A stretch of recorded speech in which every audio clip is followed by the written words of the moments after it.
Everyone, welcome to my YouTube channel. तो चलिए start करते हैं अपनी वीडियो। हमने जो पीजीटी का जो यूनिट वाइज जो कंटेंट है, मैं जैसा कि मैंने कहा था कि मैं प्रोवाइड कराऊंगी, तो मैं कंटिन्यू ये क्लास जो है आपकी चल रही है।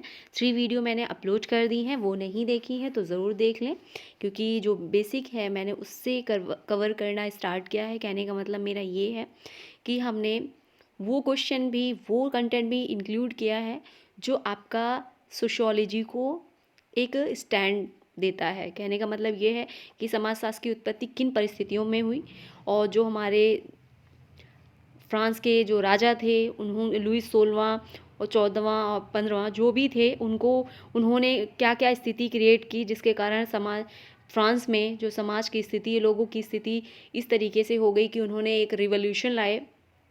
किस तरीके से औद्योगिक क्रांति आई इंग्लैंड में, फ्रांस में, तो ये और पुनर्जागरण कैसे हुआ, तो उससे रिलेटेड भी कंटेंट उसमें प्रोवाइड है। तो आप ज़रूर देखें, जिससे आपका एक सीक्वेंस बन जाएगा कि सोशियोलॉजी को आखिर कहाँ से, उसका उत्पत्ति कहाँ से हुई, सोशियोलॉजी की कैसी कैसी परिस्थितियाँ पड़ी, कैसे उत्पत्ति हुई, और कौन कौन थिंकरों ने उसमें इंक्लूड किया। क्या अगस्ट कॉम्ट ही थे जिन्होंने शुरुआत में ही समाजशास्त्र को एक नाम दे दिया?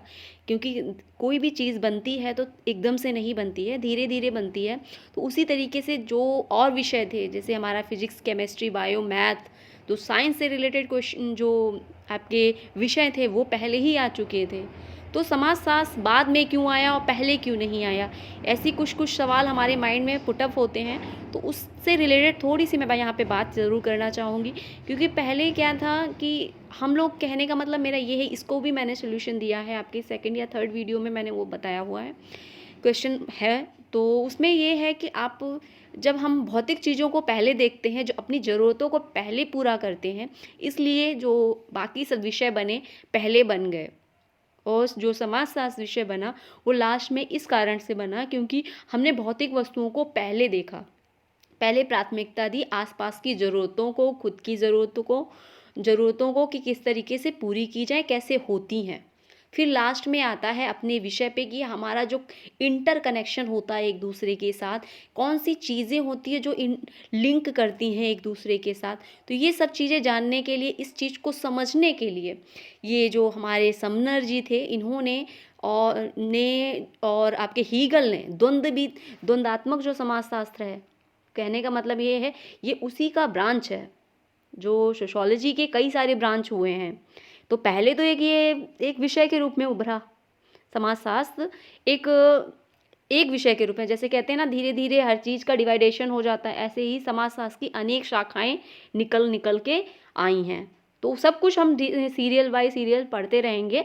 अभी हम सिर्फ यही पढ़ेंगे कि हमारा जो समाजशास्त्र की उत्पत्ति हो गई, जो हमारे थिंकर थे ऑगस्ट कॉम्ट और समनर जी, जो उनके शिष्य थे, गुरु थे, उन्होंने किस तरीके से समाजशास्त्र के जो मटेरियल था, जो कंटेंट था, एक प्रस्तुत किया। उसके बाद समाजशास्त्र की नींव ऑगस्ट कॉम्ट ने रखी। फिर दुर्खिम जी आए, उन्होंने समाजशास्त्र को एक वैज्ञानिक दृष्टि से प्रस्तुत किया। तो रियल फादर हमारे जो कहे जाते हैं, दुर्खिम जी कहे जाते हैं, और ऑगस्ट कॉम्ट जो हैं वो हमारे फादर कहे जाते हैं सोशियोलॉजी के। ठीक है। और जैसा कि मैंने हीगल की बात की थी, वो हमारे जो द्वंद्व तरीके से, जो पहले 2 क्लास चल रही थी, एक थी शाही, कहने का मतलब एक सर्वहारा, 2 क्लासेस चल रही थी, एक शोषक था, एक शोषित था। शोषक कहने का मतलब एक शोषण करने वाली क्लास थी, और एक शोषण होने वाली क्लास थी। तो 2 क्लासों में डिवाइड था। उसे समाजशास्त्र में जो ही हमारे हीगल हैं, उन्होंने, और कार्ल मार्क्स जो उनके शिष्य थे, उन्होंने बहुत अच्छे से डिफाइन किया है। तो सभी कुछ हम सीरियल बाय सीरियल पढ़ते रहेंगे। बहुत इंटरेस्ट आएगा आपको पढ़ने में भी और मुझे समझाने में भी। तो कंटिन्यू चैनल से जुड़े रहें, और इस सीरीज़ को मैं ऐसे ही चलाती रहूँगी। यदि आपका जो व्यू है अच्छा मिलेगा, रिस्पॉन्स अच्छा मिलेगा, तो मैं ज़रूर इसे चलाती रहूँगी। तो चलिए, आज की जो हमारी है वीडियो, ये भी उसी जो फर्स्ट टॉपिक है हमारा, यूनिट है, उसे ही कवर करेंगे। अभी 2 शायद और आएँ, जिसके बाद हम अभी डेफिनेशन पर तो अभी आए नहीं हैं। तो पहले तो हम इसके बारे में, ये जो क्वेश्चंस जो मैं लेके आई हूँ इसमें, ये भी बहुत इंपॉर्टेंट हैं। ठीक है। और फिर हमारा डेफिनेशन भी आएगा। तो सभी कुछ हम सीरियल से चलते रहेंगे। मैंने बहुत सारी चीज़ों को प्लान कर रखा है कि हम इस तरीके से क्लास चलाएंगे। तो आप भी इससे जुड़े रहें और सपोर्ट करें चैनल को। तो चलिए स्टार्ट करते हैं। समाजशास्त्र का जो अर्थ है और उसकी परिभाषा हम नेक्स्ट वीडियो में देखेंगे। अभी इसके अर्थ को प्लस इसमें जो एक नाम दिया गया था इनको समाजशास्त्र, इसमें जो समाजशास्त्र नाम दिया गया, तो इसका जो जैसे कहते हैं ना, कभी स्टार्टिंग में किसी चीज़ को हम एक विषय बिंदु तैयार करते हैं तो उसमें कई सारे समर्थक भी होते हैं, अगेंस्ट भी रहते हैं कुछ लोग, तो क्रिटिसाइज भी हुआ इस नाम को। तो देखते हैं चलिए। तो ये जो समाजशास्त्र शब्द था, जो दो भाषा थी, एक हमारी लैटिन थी, एक ग्रीक थी। समाजशास्त्र दो शब्दों से मिलकर बना है, सोशियस और लोगस। सोशियटस और लोगस, तो सोशियस भी होता है और सोशियटस भी होता है, ठीक है। तो ये जो लोगस दो भाषाएं थीं, कहने का मतलब शब्द ये अलग अलग तो हैं, प्लस ये भाषाओं से भी अलग अलग लिए गए हैं। ये सोशियस जो शब्द लिया गया था वो लैटिन भाषा से लिया गया था, और लोगस जो लिया गया था वो ग्रीक भाषा से लिया गया था। तो दोनों ही अलग अलग भाषाओं से लिया गया था, जिसे मिलाकर जो अगस्ट कॉम्टे थे इन्होंने सोशियोलॉजी नाम दिया था, ठीक है। तब जब ये नाम इन्होंने दे दिया तो जो हमारे थिंकर थे जे.एस. मील, इन्होंने इसे इथोलॉजी कहा कि भाई ये जो नाम है आपका समाजशास्त्र ये गलत है, सोशियोलॉजी नाम नहीं रखना चाहिए, इसे इथोलॉजी कहना चाहिए। तो जो जे.एस. मील थे इन्होंने इथोलॉजी बोला कि समाजशास्त्र को भाई इथोलॉजी रखना चाहिए, क्रिटिसाइज़ किया इन्होंने। तो क्वेश्चन बन जाता है, जो इथोलॉजी शब्द जो समाजशास्त्र किसने रखा था, तो जे.एस. मील ने रखा था, एग्जैक्ट, ठीक है। आगे देखते हैं। जो आगे जो समाजशास्त्र था, समाज को दो भाषाओं की अवैध संतान किसने कहा था? समाजशास्त्र की दो भाषाओं की अवैध संतान किसने कहा है?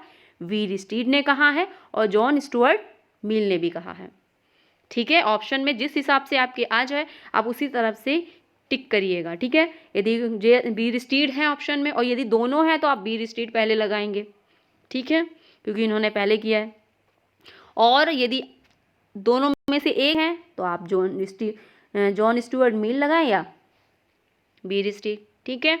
और अवैध संतान कहा है दो भाषाओं की, क्योंकि जैसा कि अभी हमने पढ़ा था, एक सोशल ये जो लैटिन भाषा थी एक, और एक ग्रीक थी, तो दो भाषाओं को मिलाकर समाजशास्त्र का नाम रखा गया, जिसके कारण वीरस्टीड ने इसे अवैध संतान कहा कि दो भाषाएं ली गई हैं भाई अलग अलग, तो ये अवैध संतान है, वीरस्टीड और जॉन स्टुअर्ट मिल, ओके। आगे देखते हैं। समाजशास्त्र का सामान्य अर्थ क्या होता है? समाजशास्त्र का सामान्य अर्थ क्या होता है? समाज का विज्ञान। क्या है? समाज का विज्ञान। समाजशास्त्र मुख्यतः अध्ययन करता है, समाजशास्त्र मुख्यतः किसका अध्ययन करता है? तो समाजशास्त्र जो अध्ययन करता है समाज का अध्ययन करता है। अतीत लंबा है किंतु इतिहास क्या है? संक्षिप्त। किसने कहा है? वीरस्टीड ने कहा है, एग्जाम में आया था ये क्वेश्चन, तो आप बहुत ध्यान से सुनिएगा। अतीत लंबा है किंतु इतिहास संक्षिप्त है, वीरस्टीड। और वीडियो अच्छी लगे तो लाइक ज़रूर करें, क्योंकि लाइक से जो है मोटिवेशन मिलता है और हमें अच्छा लगता है, ठीक है। और ज़्यादा से ज़्यादा शेयर करें अपने फ्रेंड के साथ, सब्सक्राइब करें, ठीक है। चलिए आगे देखते हैं। समाजशास्त्रीय दृष्टिकोण प्राथमिक रूप से सामाजिक व्यवस्थाओं को समझने की चेष्टा से संबंधित है। तो क्या है? समाजशास्त्रीय दृष्टिकोण प्राथमिक रूप से सामाजिक व्यवस्थाओं को समझने की से संबंधित है। सामाजिक दृष्टिकोण का जो है प्राथमिक रूप से सामाजिक व्यवस्थाओं को समझने की चेष्टा से संबंधित है। तो सामाजिक व्यवस्था को समझने के लिए समाजशास्त्रीय दृष्टिकोण अपनाया जाता है, ठीक है। समाजशास्त्र को शिल्प कहा। समाजशास्त्र को शिल्प कह के किसने पुकारा है? सी राइट मिल्स ने। समाजशास्त्र को शिल्प कहने वाले जो विचारक हैं वो सी राइट्स मिल हैं। नेक्स्ट है समाजशास्त्र सामाजिक जीवन की संरचना का वैज्ञानिक अध्ययन है। समाजशास्त्र सामाजिक जीवन की संरचना का वैज्ञानिक अध्ययन है। ये किसका है? यंग और मैके का। किसका है? यंग और एम मैक। आगे है घटना वस्तु समाज का विज्ञान है। घटना और वस्तु समाज का विज्ञान है। कि किसकी परिभाषा है? वॉर्ड की। वॉर्ड कहते हैं घटना वस्तु समाज का विज्ञान है। नेक्स्ट है विषय वस्तु मानवीय मस्तिष्कों की अंतःक्रिया है। विषय वस्तु मानवीय मस्तिष्कों ये की टर्म है आपका मस्तिष्कों की अंतः क्रिया है, हब हाउस का है। किसका है? हब हाउस का। एग्जाम में क्वेश्चन बनते हैं तो ध्यान से सुनिएगा। वैज्ञानिक ज्ञान पुंज है, वैज्ञानिक ज्ञान पुंज है। किसने कहा है? ये क्यूबर जी ने कहा है, वैज्ञानिक ज्ञान पुंज है। आगे है मनुष्यों एवं मानवीय पर्यावरण के मध्य संबंधों का अध्ययन। मानवीय एवं मानवीय पर्यावरण के संबंधों का अध्ययन कौन करता है? फेयरचाइल्ड। ठीक है। समूह व्यवहार का विज्ञान है, समूह जो है व्यवहार का विज्ञान है। किसने कहा है? पार्क और ब्रगेल्स ने। किसने? पार्क और ब्रगेल्स ने। आगे है मनुष्यों के इकट्ठा रहने का विज्ञान। मनुष्यों को इकट्ठा रहने का विज्ञान है, ये किसने कहा है? टॉनीज ने। किसने? टॉनीज ने। आगे देखते हैं सामग्री के अपरिपक्व पुंज का जो समाज का ज्ञान कराए। सामग्री के अपरिपक्व पुंज का जो समाज का ज्ञान कराए, ये किसकी डेफिनेशन है? फेयर बॉक्स की। किसकी? Fair box. बैक्स हैं, बैक्स, फेयर बॉक्स भी बोलते हैं इनको। आगे है एक विशिष्ट जो विज्ञान है, एक विशिष्ट विज्ञान जो मनुष्य के परस्पर व्यवहार, सामाजिक मेल झोल की प्रक्रियाओं में मेल मिलाप एवं पृथक्त्व को अध्ययन का केंद्र मानता है। फिर से पढ़ते हैं डेफिनेशन। एक विशिष्ट विज्ञान जो मनुष्य के परस्पर व्यवहार, सामाजिक मेल जोल की प्रक्रियाओं, मेल मिलाप एवं पृथक्त्व को क्या जो अध्ययन का केंद्र बनाता है, उसे क्या कहते हैं? उसे समाजशास्त्र कहते हैं। वॉन वीच की डेफिनेशन है ये, तो याद कर लीजिएगा। एक दो बार आप वीडियो को देखेंगे आपको याद हो जाएगा। ठीक है, नहीं तो नोट्स बनाते चलिए, जिससे आपका जो है सिलेबस भी कवर हो, आपका कोई भी क्वेश्चन छूटे भी ना। ठीक है, चलिए, बाकी आपकी इच्छा है, आप नोट्स बनाइए या फिर आप इसके रिवीजन के लिए वीडियो को बार बार देख लीजिए। ठीक है, आगे देखते हैं सामाजिक क्रिया का अर्थपूर्ण बोध कराने का प्रयत्न। सामाजिक क्रिया का अर्थपूर्ण बोध कराने का प्रयत्न ही समाजशास्त्र है। तो ये इन्होंने जो हमारे मैक्स वेबर हैं, इन्होंने सामाजिक क्रिया के बारे में बात की है। ठीक है, यदि क्रिया से रिलेटेड कोई क्वेश्चन पुटअप होता है, की पॉइंट टर्म मिलता है, तो आपका मैक्स वेबर ही होंगे। ठीक है, सत्ता के बारे में इन्होंने बात की है। इनका भी मैं वीडियो आगे लेके आऊँगी, इनके कंट्रीब्यूशन क्या रहे, बुक क्या रही और इनके कॉन्सेप्ट क्या हैं, सभी कुछ हम डिटेल में देखेंगे कंटिन्यू।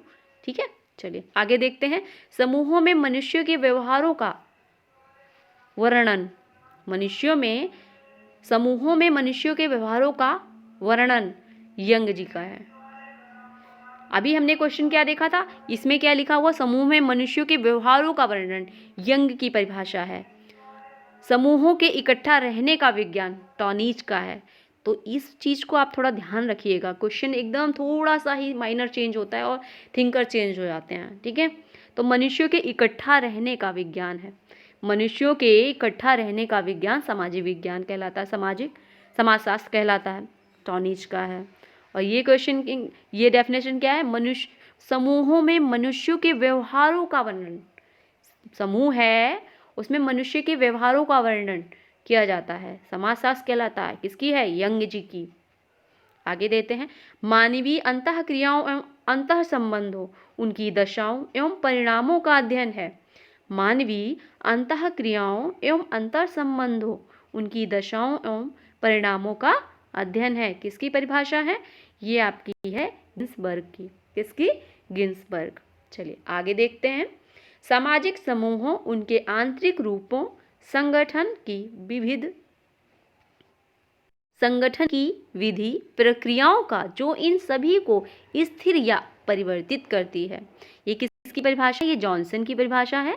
जॉनसन क्या कहते हैं? सामाजिक समूहों, उनके आंतरिक रूपों, सामाजिक समूह हैं, उनके आंतरिक स्वरूप हैं, उनके संगठन की विधि प्रक्रियाओं का जो इन सभी को स्थिर और परिवर्तित करती है, वो क्या कहलाती है? समाजशास्त्र कहलाती है। आगे देखते हैं फ्रांसीसी इंजीनियर जो फर्डिनांड लेसस थे, उन्होंने क्या किया था, सुएज नहर का निर्माण किन 2 समुद्रों के बीच करवाया था? तो ये थे आपके लाल सागर और भूमध्य सागर, इनके बीच इन्होंने जो सुएज नहर का निर्माण कराया था। ठीक है, आगे देखते हैं, सुएज नहर किस देश में है? अब ये क्वेश्चन आप सोच रहे होंगे हिस्ट्री से रिलेटेड है, तो ये हिस्ट्री से ही है, लेकिन जैसा कि मैंने बताया जो रिवॉल्यूशन हुआ उससे ही हिस्ट्री आई, उसी से आपके और सब्जेक्ट आए। ठीक है, तो सभी कुछ इंटरकनेक्ट हैं, तो ये क्वेश्चन इसमें पूछ लिए जाते हैं, इसलिए मैंने इसमें इंक्लूड किया है। आगे देख लेते हैं, सुएज नहर किन देश में है? तो सुएज नहर जो है मिस्र में है। कहाँ है? मिस्र में। सुएज नहर बन जाने से दूरी कम हो गई, 1/3 दूरी कम हो गई। वायुयान का निर्माण करने वाले राइट बंधु किस देश के निवासी थे? तो जर्मन के थे। वायुयान का निर्माण करने वाले कौन थे? राइट बंधु, और वो किस देश के निवासी थे? जर्मन के। कारखाना प्रणाली से आश्रय ऐसे उत्पादन प्रणाली से है जिसमें श्रम तथा मशीनों का प्रयोग किया जाता है। कारखाना प्रणाली से आश्रय ऐसी उत्पादन प्रणाली से है जिसमें श्रम और मजदूरों का प्रयोग किया जाता है। ये किसकी परिभाषा है? ये प्रोफेसर किम्बॉल की है। किसकी है? किम्बॉल की। पूंजीवाद क्या है? एक विचारधारा है। एग्जाम में क्वेश्चन पुटअप हो जाते हैं इस तरीके के कि पूंजीवाद क्या है, तो एक विचारधारा है। ठीक है, आगे देखते हैं, ब्रिटिश ईस्ट इंडिया कंपनी किस वर्ष स्थापित की गई थी? तो जो भारत में ब्रिटिश ईस्ट इंडिया कंपनी स्थापित की गई थी 1600 में स्थापित की गई थी। आई होप ये क्वेश्चन का आंसर सभी को पता होगा। डच ने ईस्ट इंडिया कंपनी किस वर्ष स्थापित की? तो डच ने कब की थी? 1902 में। कब? 1902 में। तो ये थे आज के हमारे इंपॉर्टेंट क्वेश्चन। नेक्स्ट वीडियो में हम डेफिनेशन, जैसा कि मैंने बोला, डेफिनेशन भी देखेंगे। सभी कुछ सीक्वेंस से लेके चलेंगे, मैं नहीं चाहती कोई चीज़ छूटे हमारी। तो ठीक है, तो इसी तरह चैनल से जुड़े रहिए और कंटिन्यू चैनल का सपोर्ट करिए, और इसी तरीके से वीडियो मैं चलाती रहूँगी। यदि मैंने जैसे कि कहा रिस्पॉन्स अच्छा रहा, आपको वीडियो अच्छी लगी, तो लाइक भी करें और शेयर भी करें और सब्सक्राइब भी करें। ठीक है, नेक्स्ट वीडियो में फिर मिलते हैं। Thanks for watch.